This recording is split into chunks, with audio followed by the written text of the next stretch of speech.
Good morning, students. Welcome back to your accounts class. Okay, with me, your Neha ma'am. And we are doing retirement of a partner, that is chapter number 6.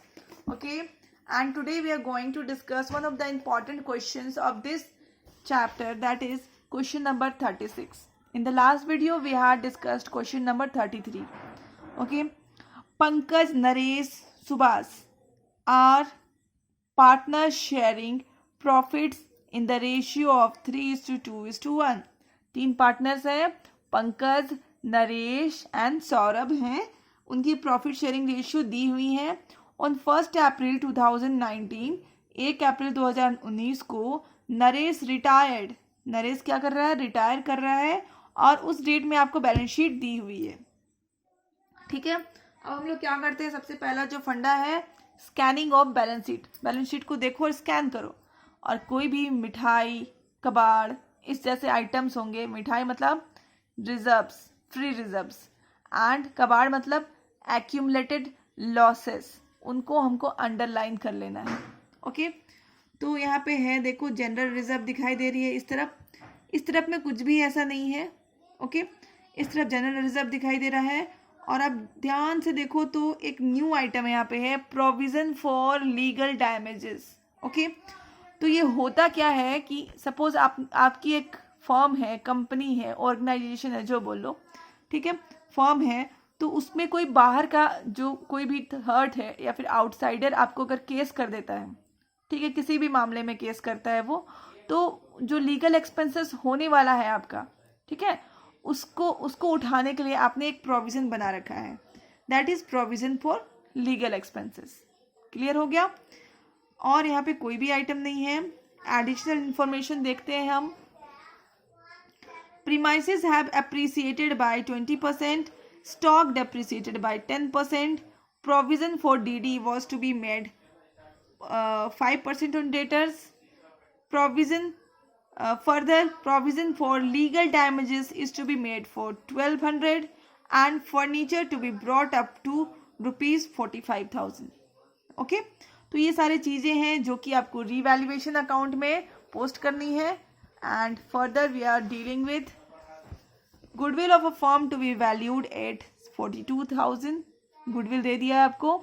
And 26,000 from Naresh capital account to be transferred to his loan account and the balance be paid through bank. If required, necessary loan be obtained from bank. ये आपको point मैं जब questions बनवाऊंगी उसमें explain करूंगी.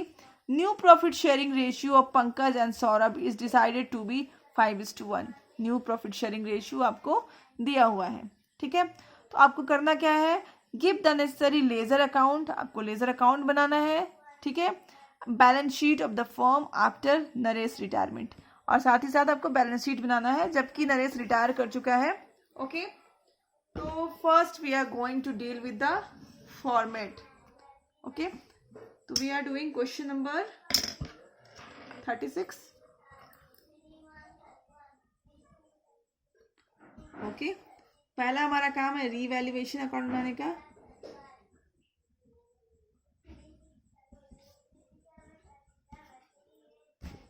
Okay,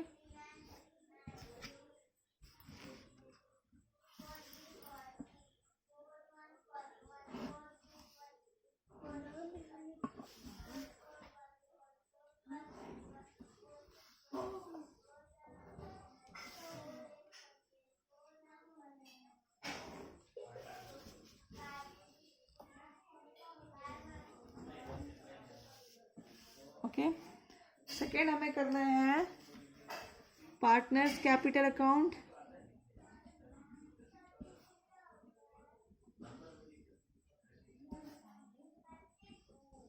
okay,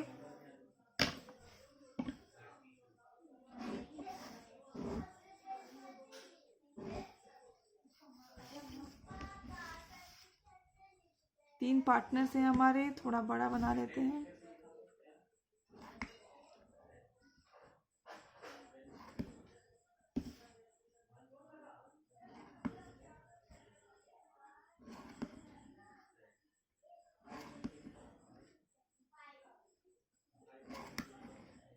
partner के नाम है पंकज, नरेश, सौरभ। पंकज, नरेश, सौरभ। पंकज, नरेश, सौरभ। इसमें हमारा जो रिटायरिंग पार्टनर है वो है नरेश। नरेश को हम लोग क्या कर लेते हैं, ब्रैकेट में डाल लेते हैं ताकि याद रहे कि this is our retiring partner. And last is our balance sheet.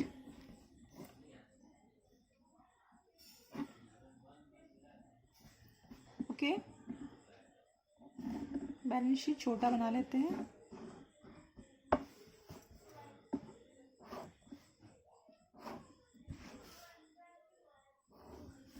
This side हम लोग छोड़ते हैं वर्किंग नोट्स के लिए। ओके, ये पूरा area is for working notes. Okay, this is our working notes. आप सेपरेट बनाओ चाहो तो बना सकते हो, ऐसा कुछ नहीं है। I am just doing this. तो आपको सबसे पहले वर्किंग नोट्स में तो क्या बनाना है, इस रेशियो, इस चैप्टर में गेनिंग रेशियो। ओके, तो यहाँ पे हमको क्या करना है, गेनिंग रेशियो कैलकुलेट करना है, GR। ओके, तो हमको सबसे पहले तीनों पार्टनर्स का नाम लिखना पड़ेगा। ठीक है, पंकज, नरेश एंड सौरभ। ठीक है, तीनों का लिख दिया। सबसे पहले ओल्ड रेशियो लिखना पड़ेगा, 3/6, 2/6 एंड 1/6। ठीक है, और साथ ही साथ इनके न्यू रेशियो भी लिखने पड़ेंगे, 5/6। ये पार्टनर तो हमारा बेचारा रिटायर कर रहा है, दिस पार्टनर इज रिटायरिंग। हम इसको ब्रैकेट में डाल दिए ताकि वो याद रहे हमेशा। ठीक है, और सौरभ का भी है, न्यू रेशियो भी उसका सेम है, दैट इज 1/6। तो हम यहाँ पे 0 कर दे रहे हैं। सौरभ ना तो गेन कर रहा है ना ही सेक्रीफाइस करने वाला है। ओके, और ये है हमारा -2/6, तो it is gaining. Okay, this is gaining and only P is gaining, only Pankaj is gaining in this chapter, this question, particular question, only one partner is gaining. Okay, और हम आगे क्या करते हैं कि हमको पता है कि फॉर्म का गुडविल कितनी है, आपको दिया हुआ है एक पॉइंट में, that is point number B। आपको फॉर्म का गुडविल दिया हुआ है 42,000। ठीक है, 42,000 दिया हुआ है, तो हम इसमें नरेश का जो शेयर है वो हम लोग निकाल लेंगे। कितना हो जाएगा, 14,000। ओके, अब हम लोग जर्नल एंट्री पास कर देंगे। जर्नल एंट्री में मैंने आपको हमेशा सिखाया है, जो पार्टनर रिटायर कर रहा हो पहले उसको क्रेडिट कर दीजिए। तो हो जाता है यहाँ पे 2 Naresh account 14,000, that is 14,000। Okay, और साथ ही साथ देखो एक पार्टनर तो ना रिटायर कर रहा है और ना गेन कर रहा है, ना ही सैक्रिफाइस कर रहा है, only one partner is gaining. तो इसी को हम लोग लिख देंगे, Pankaj account DR 14,000। This is our journal entry. बस हमें इतना ही करना है वर्किंग नोट्स में। हम लोग चलते हैं अब रिवैल्यूएशन अकाउंट के तरफ। ओके, अब हम लोग पढ़ते जाएंगे 1 by 1 एंड करते जाएंगे। ठीक है, तो पहला क्या है, premises have appreciated by 20%। Appreciation मतलब क्या होता है कि बढ़ गया है हमारा। बढ़ेगा तो क्या होगा, प्रॉफिट होगा या लॉस होगा, प्रॉफिट होगा ऑफकोर्स। तो हम लोग क्या करेंगे, यहाँ पे क्रेडिट की तरफ, ठीक है, 2 प्रीमाइसेस लिख देंगे, सॉरी बाई प्रीमाइसेस। ओके, तो प्रीमाइसेस को हमने कितना से अप्रिसिएट कर दिया, 20% से अप्रिसिएट कर दिया। नेक्स्ट पॉइंट है stock depreciated by 10%। Stock depreciate हो रहा है हमारा, मतलब कम हो रहा है, टू स्टॉक 900।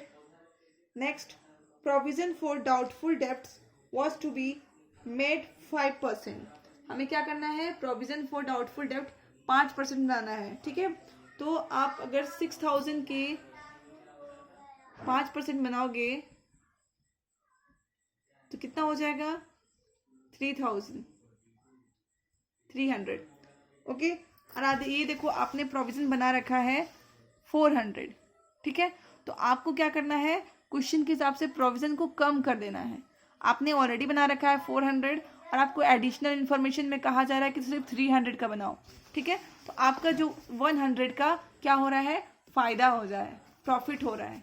तो लिखेंगे बाय प्रोविजन फॉर डीडी 100।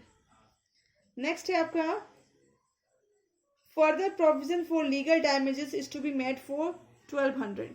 और हम लोग को आगे 1200 का एक्स्ट्रा लीगल डैमेजेस के लिए प्रोविजन बना के रखना है। To provision for legal damages 1200। Okay, furniture to be brought up to 45,000। आपका फर्नीचर कितना का था, 41,000 का था, अब उसको 45 करना है। मतलब हमें फायदा हो रहा है फर्नीचर का, कितने का, 4,000 का हो गया इतना हमें। और हमारा कोई भी रीवैल्यूएशन अकाउंट में कोई भी आइटम आने को नहीं है। हम लोग इसको क्या करेंगे, balancing from both side. This is 21,000, no 20,100, 20,100। और इधर में हमारा जो बैलेंसिंग फिगर होगा उसको हम लोग बोलेंगे टू प्रॉफिट।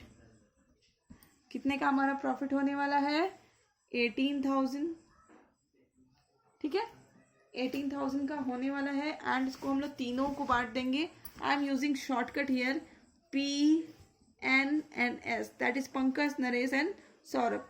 तीनों में डिस्ट्रीब्यूट कर देंगे in a old ratio 9,000, 6,000 and 3,000।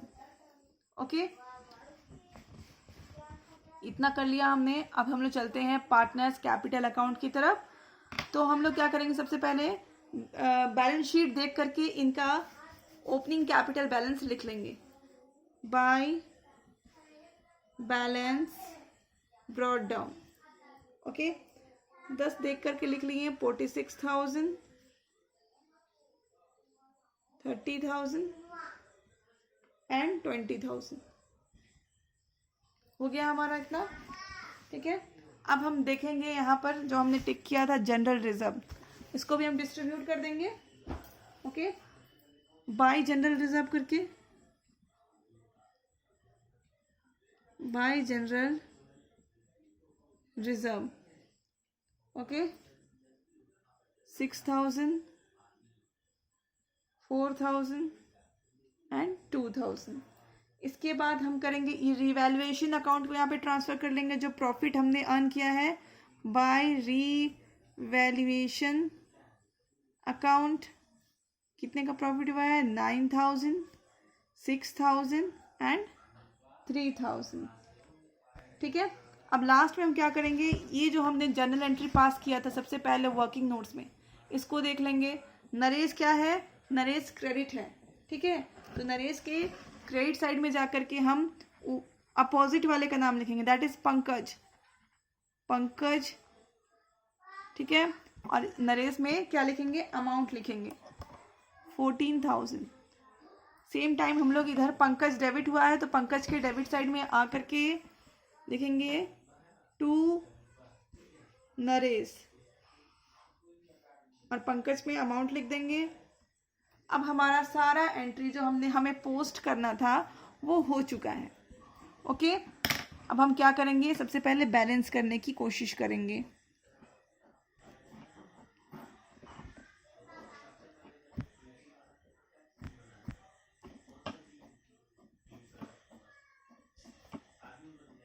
ठीक है, तो हम लोग अभी जो रिटायर हो रहा है उसको छोड़ देते हैं और दोनों को, पंकज एंड सौरभ को टोटलिंग कर लेते हैं। सबसे पहले इनको बैलेंस कर लेते हैं।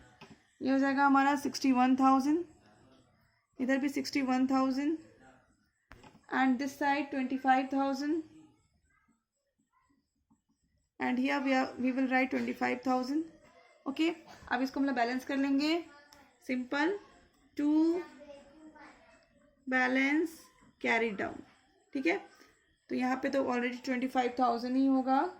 And here we will write 47,000 here dash. ठीक है, अब हम लोग इसको टोटल करेंगे. नरेश का टोटल है 54,000.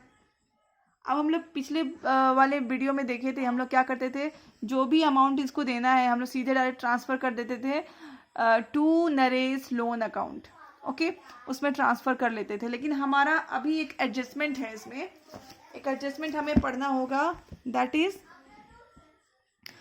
26,000 from Naresh capital account be transfer to his loan account. मतलब 26,000 को हमें क्या करना है, उसके लोन अकाउंट में ट्रांसफ़र कर देना है. तो हम लोग यहाँ पे लिखेंगे टू नरेश लोन अकाउंट और उसमें हम लिख देंगे 26,000. 54,000 में से 26,000 को क्वेश्चन में कहा गया है कि उसकी लोन अकाउंट में ट्रांसफ़र कर दो. हमने कर दिया. और जो बचा हुआ है उसको क्या कह रहा है, and balance be paid through bank. And balance को कैसे पे करेगा, बैंक से पे करेगा.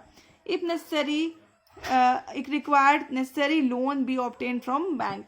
और अगर ज़रूरत पड़ेगी तो वो बैंक से लोन लेकर के क्या करेगा, उसको पे करेगा. इसलिए बाकी अमाउंट को हमें क्या करना है, बैंक में ट्रांसफ़र कर देनी है टू बैंक अकाउंट. ओके,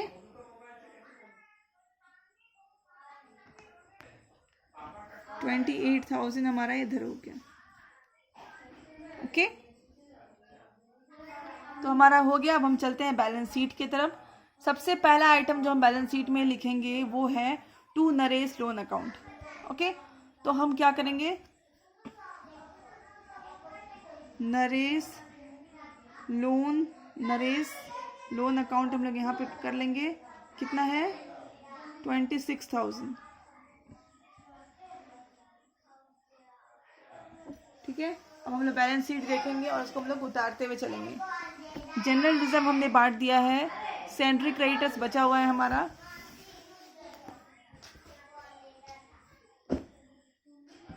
ठीक है, तो हम सबसे पहले क्या करेंगे, यहाँ पे लिख दिया हमने नरेश लोन अकाउंट. अब हम लोग ये जो बैलेंस है salary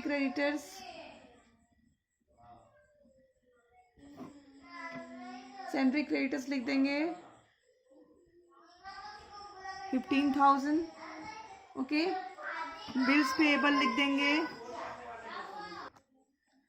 bills payable 12,000. Outstanding salary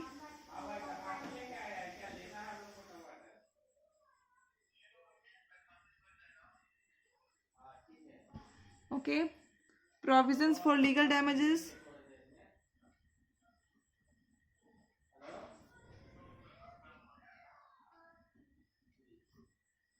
ठीक है.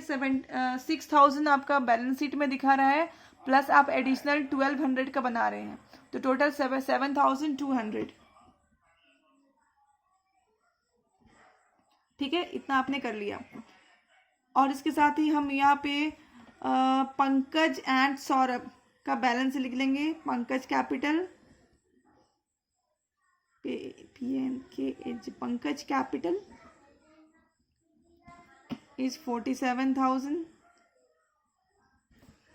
and Saurabh capital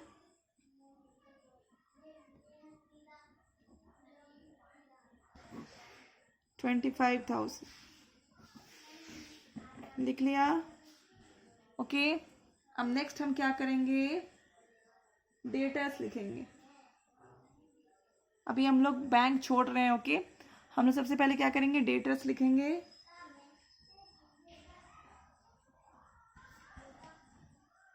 6,000 लेस करेंगे provisions 300.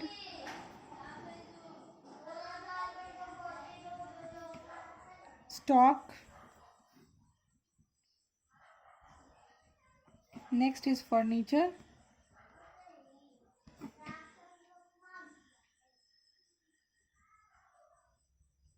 45,000. Next is premises. Premises में आपका एडिशन हुआ था 96,000. अब हम लास्ट में कैलकुलेट करेंगे बैंक. बैंक में हमारा बैलेंस दिया हुआ है 7,600 का. ठीक है, आप बैलेंस शीट में देख सकते हो. एंड आपको क्या करना है, आप यहाँ पे देखो बैंक से पे कर रहे हो 28,000. ओके, बैंक से आप कितना पे कर रहे हो, 28,000 कर रहे हो.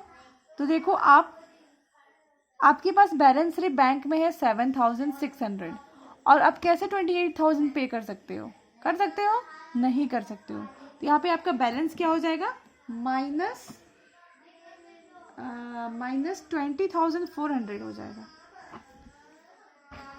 ठीक है, यहाँ पे क्या हो जाएगा, माइनस 20,400. तो क्या आपको इस तरफ में आप लिखोगे minus 20,400? No, that is wrong. ठीक है, तो हम लोग बैंक इधर नहीं करके हम लोग बैंक को क्या करेंगे, इधर लिखेंगे. तो आप दो नाम दे सकते हो, या तो बैंक लोन का नाम दे सकते हो या फिर आप बैंक ओवरड्राफ्ट का नाम दे सकते हो. तो I am giving the name of bank overdraft. Overdraft that is 20,400. ठीक है, ये जो है पर्टिकुलर बैंक नेगेटिव में चला गया हमारा, इसलिए ये असेट्स की तरफ ना हो करके हमारा लायबिलिटी की तरफ होगा. ओके, अब हम दोनों तरफ बैलेंस कर लेंगे. हमारा बैलेंसिंग फिगर होगा 1,54,800. 1,54,800. Okay, so we have done with the solutions, and please do practice so that you can make this question, and you can also revise the concept. In the next video we will solve one more questions from this topic. Okay, and then we will this topic is deleted from this chapter. Okay, for this term adjustment of capital. Okay, ये आपको deleted है इस बार. ठीक है, तो I am ending my video here only. Please keep learning, stay safe. Thank you.